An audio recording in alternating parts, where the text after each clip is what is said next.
Cleanup is underway after heavy rains led to flash flooding Monday, including in Valley View. The water was already up here and the roads were closed, and I had to bring my Jeep in down the access road yesterday.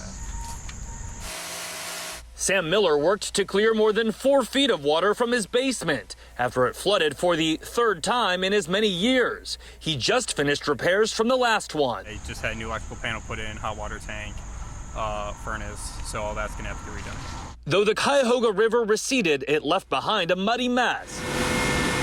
Firefighters out today using their trucks to hose down and clean off muddy roads that were underwater yesterday. This ranks up there with one of the higher ones. Independence Assistant Fire Chief Jim Wheeler says the flooding receded quickly. Fortunately, no drivers here were stranded in high water. It only takes a current of a few miles an hour to carry just a small vehicle like my own downriver, so it doesn't take much.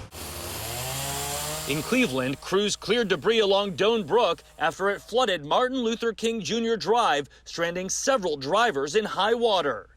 East of Cleveland in Hunting Valley, the Chagrin River crept back to its banks, leaving behind a muddy trail.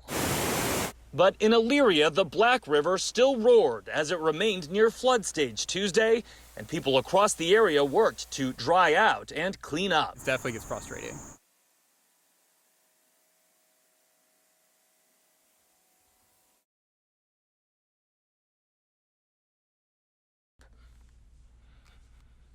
In Valley View, Matt Wright, Fox 8 News. Matt Wright, News Nation, Valley View.